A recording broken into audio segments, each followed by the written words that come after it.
हम मनुष्यों के समाज में बहुत से लोग बुद्धिमान माने जाते हैं। अपने घर में ही देखिए या जहां आप काम करते हैं वहां देखिए, कुछ बहुत बुद्धिमान माने जाते हैं और कुछ को हम मूर्ख मान लेते हैं। आज आपको एक राज की बात बताता हूं। बुद्धिमान या मूर्ख होना मस्तिष्क के आकार पर नहीं बल्कि सोच के आकार पर निर्भर करता है। अगर ऐसा नहीं होता तो सोचिए कि हाथी जैसे बड़े प्राणी मनुष्य से अधिक बुद्धिमान होते। मैं अक्सर सोचता हूं कि कुछ लोग सफल क्यों होते हैं और कुछ असफल, और अपनी असफलता का ठीकरा भाग्य के सर पर क्यों फोड़ते हैं। दरअसल मनुष्य की सोच ही उसका बैंक अकाउंट है और उसकी संतुष्टि का आकार होता है। उसके सुख के अकाउंट का आकार सचमुच उसकी अपनी विचारों की गुणवत्ता पर आधारित है। भाग्य आपके कर्म से अधिक बलवान नहीं होता। आप चाहे इसे माने या न माने, परंतु आपका मस्तिष्क विचारों की फैक्ट्री है। फिर विचारों का उत्पादन तो होगा ही, वो आपके काम के हों या न हों। ये बेकार उत्पाद जगह घेरते हैं और आपके मस्तिष्क की क्षमता को कम करते जाते हैं। एक सफल प्रशासक या सफल उद्यमी होने के लिए कुशल विचार प्रबंधक होना अनिवार्य होता है। ध्यान का प्रयोग आपको कुशल विचार प्रबंधक बनाता है। तो चलें विज्ञान से ध्यान की ओर की अपनी आगे की यात्रा पर।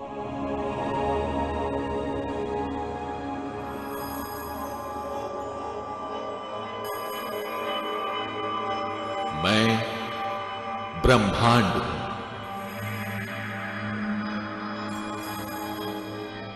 आकर्षण और प्रतिकर्षण ये दोनों गुरुत्वाकर्षण ही हैं जो मेरी सृष्टि में हर जगह उपस्थित है।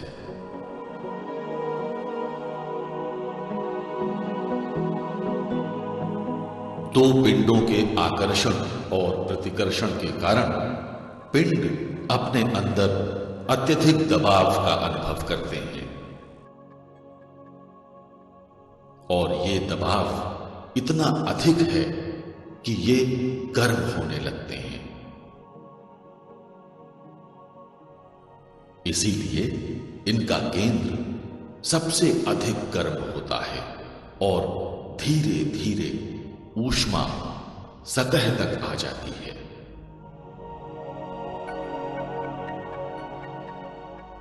ये धधकते ज्वालामुखी की भांति चमकने लगते हैं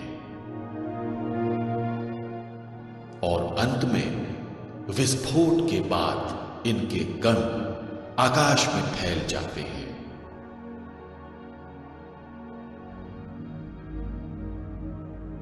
ये टुकड़े और उल्का पिंड ही ब्रह्मांड में जीवन के संवाहक हैं।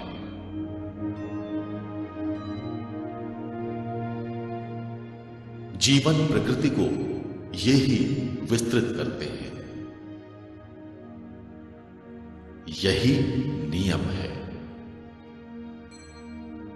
पृथ्वी अपनी धुरी पर एक निश्चित गति से घूमते हुए प्रकृति के नियमों का पालन करती है।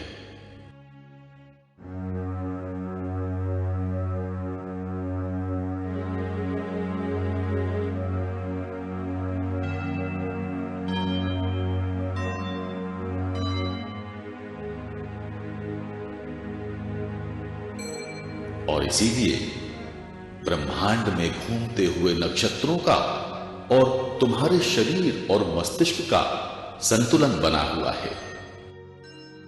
यदि पृथ्वी अपनी धुरी पर घूमने की गति को बढ़ा दे तो तुम्हारा शारीरिक और मानसिक संतुलन भी बिगड़ जाएगा। इसीलिए जटिल ज्योतिष विज्ञान के सिद्धांत के अनुसार आकाशीय नक्षत्रों की गति पृथ्वी पर मनुष्यों के जीवन को प्रभावित करती है। आओ अब पृथ्वी पर चलते हैं।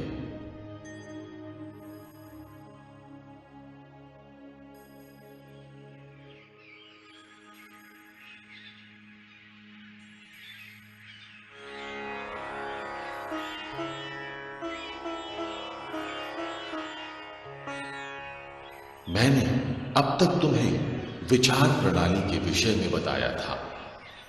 आज मैं विचार प्रबंधन के विषय में विस्तार से बताऊंगा।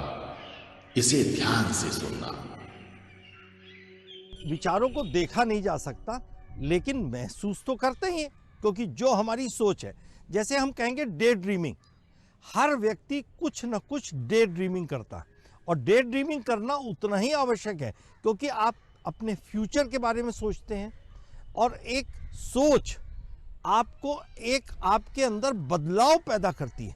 जब आपके अंदर एक सकारात्मक सोच होगी, आपके आर्थिक विकास के लिए, आपके शारीरिक लाभ के लिए, आपके सामाजिक योगदान के लिए वो काफी हद तक लाभदायक होगी। तुमने अब तक विचार प्रवाह को देखना सीख लिया है, इसीलिए विचार प्रबंधन आसानी से सीख जाओगे। अच्छे विचार और बुरे विचार, कौन सा विचार अच्छा है, कौन सा बुरा, इसका निर्णय तुमको ही करना है, क्योंकि ये विचार तुम्हारे ही तो हैं।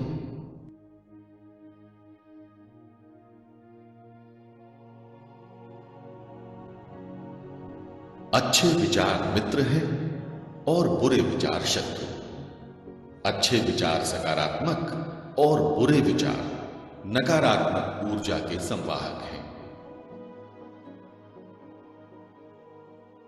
Well, when we talk about well-being in the brain, there are several things that are suggested. First, neuroplasticity शोध से सबसे पहले हमें ये जानकारी मिलती है कि मस्तिष्क के कार्य करने की प्रणाली को मानसिक ट्रेनिंग के द्वारा सिखाया जा सकता है कि कैसे हमारा मस्तिष्क उत्तम ढंग से कार्य कर सके। बहुत से लोग ये जानते ही नहीं कि वो अच्छा व्यक्ति कैसे बन सकता है। न्यूरोवैज्ञानिकों को ये सबूत मिल चुके हैं कि वो कौन से कारण हैं जिनसे एक अच्छे व्यक्तित्व का निर्माण भी किया जा सकता है। अच्छा होना एक विस्तृत वैश्विक विचार है। आज हम ये जान चुके हैं कि अच्छे व्यक्तित्व के निर्माण में मस्तिष्क के कौन से तत्व हमें सहयोग करते हैं। उदाहरण के तौर पर सही विचार और मानसिक संवेदनशीलता मस्तिष्क के हिस्से में एक सर्किट को नियंत्रित करते हैं। ये सर्किट इमोशन को नियंत्रित करने में महत्वपूर्ण भूमिका निभाते हैं, जो किसी भी विपरीत परिस्थितियों से उभरकर आने की क्षमता बढ़ाते हैं। ये सर्किट मस्तिष्क के फ्रंटल कॉर्टेक्स और मेड्यूला के बीच संवाद स्थापित करके मस्तिष्क के कार्य करने की क्षमता को प्रभावित करते हैं।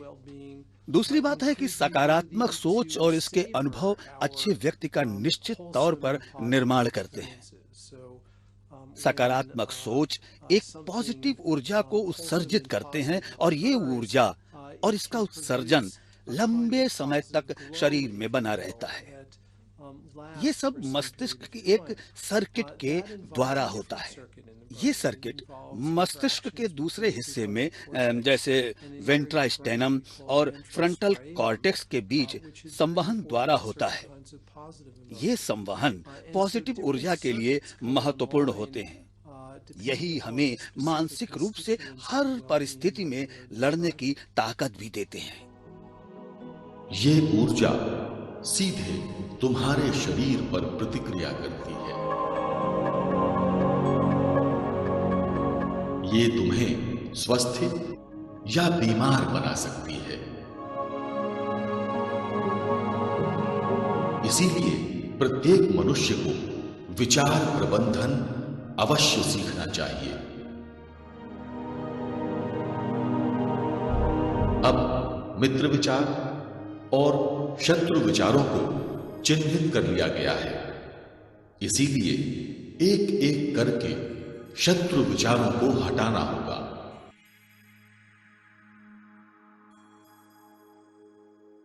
इनकी नकारात्मक ऊर्जा के लिए तुम्हारे मन में कोई स्थान नहीं होना चाहिए।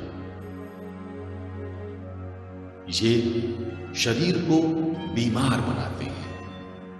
ये ही मनोजन्य समस्याओं का स्रोत भी है। एक बीमारी हमारे मेडिकल साइंस में है, हिस्टीरिया बोलते हैं, और जो यंग बच्चे आते हैं, टीनेजर्स, उनमें हम लोग उसी को मेलिंगरिंग बोलते हैं। तो वो क्या होता है, वो कोई अंग बीमार नहीं होता है उनका, वो सोच लेते हैं, वो हिस्टेरिकल हो जाते हैं, जैसे कि कोई फ्रस्ट्रेशन होता है, उनके साथ कुछ होता है, तो वो अपनी बॉडीली रिप्रेजेंटेशन होता है, जबकि वो बॉडी का हर पार्ट उसका ठीक होता है। उसके यहाँ तक भी हुआ है कि पेट में इतना सीवियर दर्द हुआ कि लगा डॉक्टर को अपेंडिक्स है, और जब ओपन करके देखा गया तो एब्डोमेन वाज एब्सोल्युटली नॉर्मल।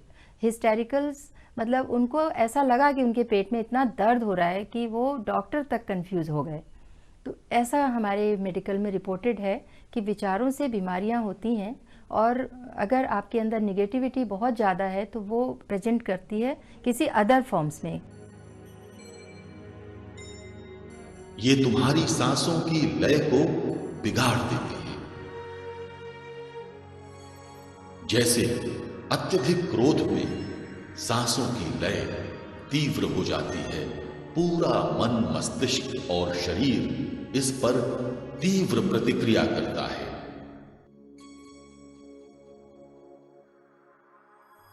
लोभ, मोह, काम और क्रोध मित्र ऊर्जा नहीं है।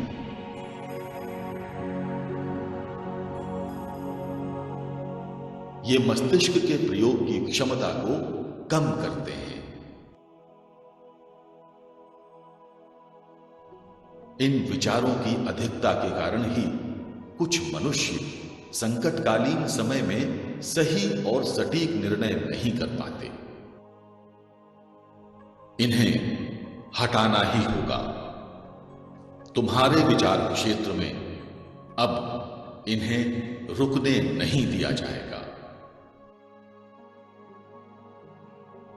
जो तुम्हें दुख दे और जो अकारण ही विचलित कर दे, उनको सावधानी से हटा देना ही कुशल विचार प्रबंधन है।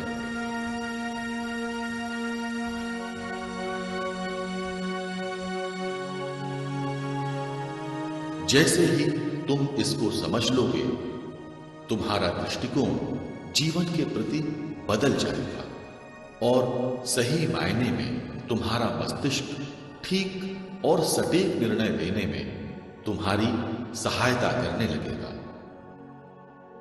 अगर आपके नेगेटिव थॉट्स रहते हैं, डिजीजेस प्रकट होती ही होती हैं।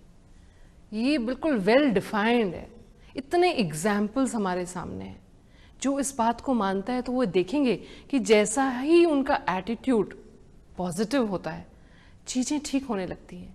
डिजीजेस की वजह से उनके जो सिम्टम्स हैं, जहाँ पेन है, जहाँ दर्द है, वो ठीक होने लगता है। तो जैसे ही नेगेटिव थॉट्स इतने साल रहे, आपको एक डिजीज से ग्रसित होना पड़ा, ऐसे ही पॉजिटिव थॉट्स आएंगे, लंबे समय तक रहेंगे। उसके बाद वो डिजीज प्रोसेस धीरे धीरे ठीक होने लगता है। यही वे कारण हैं जिनके प्रयोग से कुछ मानव तो नायक बन जाते हैं और कुछ खलनायक। अधिकतर उच्च अधिकार प्राप्त सफल मानव इस प्रबंधन को जानते हैं। अब मैं वो तकनीक बताऊंगा जिससे तुम शत्रु या नकारात्मक ऊर्जा को हटा सकोगे। शत्रु विचार नकारात्मक ऊर्जा से भरपूर होते हैं। ये आसानी से मन से नहीं निकलते। कोशिश करने पर ये और भी बलवान हो जाते हैं और तब इन जिद्दी विचारों को हटाना और भी कठिन हो जाता है। इसलिए अच्छा यह है कि इनको जन्म के साथ ही रोक दिया जाए। ये कैसे होगा, मैं समझाता हूं। मान लो किसी ने तुम्हारी आलोचना की। ये आलोचना तुम्हारे मन में क्रोध का कंपन उठा देगा। आलोचना करने वाले के प्रति तुम्हें आक्रोश से भर देगा। ये आक्रोश की एक तरंग को उत्पन्न करेगा। इस जन्म लेने वाली नई तरंग को तुरंत समाप्त करना होगा। इसीलिए तुम्हारी बुद्धि को चाहिए कि वो शीघ्र इसके विपरीत एक तरंग प्रवाहित करे।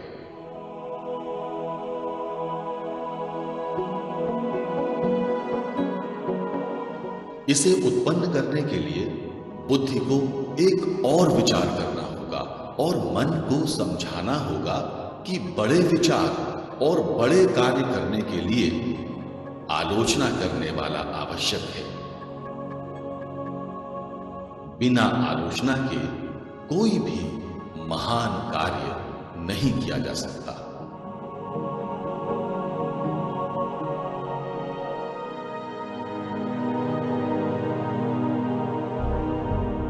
इस तरह से उत्पन्न की गई ये विपरीत वैचारिक तरंग तुरंत उस नकारात्मक विचार के प्रभाव को कम कर देगी। इस तरह से कुशल विचार प्रबंधन नकारात्मक वैचारिक ऊर्जा को विचार क्षेत्र में रुकने ही नहीं देगा। जो नकारात्मक विचार है सिर्फ वो विचार कहलाता है जो हमको अंडर कॉन्फिडेंट बनाता है। मेरे बच्चे की शादी होगी कि नहीं होगी, क्या मेरा प्रमोशन आएगा कि नहीं आएगा, क्या मैं अपना घर बनवा पाऊंगा इस तरह का कि नहीं आएगा। You are under confident, you are not able to decide yourself. ये सारे नकारात्मक विचार आपको बीमार कर देंगे, क्योंकि ये एक चक्र कई सारे चक्र के शरीर में ये उनको ग्रहण करते हैं, वो ग्रहण करके रख लेते हैं और हम तमाम चीज़ों को पड़ जाते हैं, इसकी चीज़ों के चक्कर में पड़ जाते हैं। इसी से फिर स्ट्रेस शुरू होता है, फिर हमारी बीमारियाँ शुरू हो जाती हैं।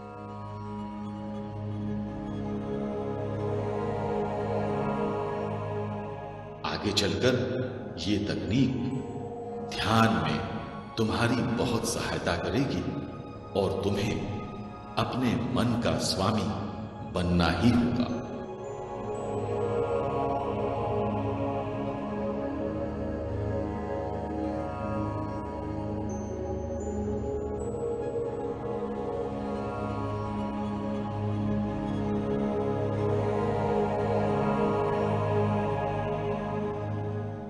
क्या आप डॉक्टर हर्बर्ट बेंसन को जानते हैं?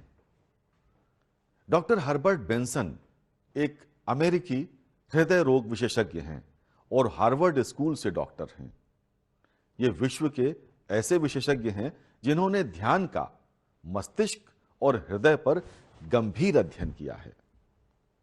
मित्रों, अगर कम शब्दों में कहूं तो डॉक्टर बेंसन के अनुसार मस्तिष्क और शरीर के लिए ध्यान एक जबरदस्त विज्ञान है जो तनाव, हृदय रोग, ब्लड प्रेशर, न्यूरोलॉजिकल डिसऑर्डर को कम करता है। आधुनिक मेडिकल साइंस तकनीक जैसे एमआरआई और ईईजी के प्रयोग ने ध्यान की प्रामाणिकता को मान लिया है और यही वजह है कि विश्व की मेडिकल कम्युनिटी ने ध्यान के प्रयोग को स्वीकार कर लिया है। यहां तक कि ध्यान को हेल्थ केयर की प्रमुख धारा में शामिल कर लिया गया है।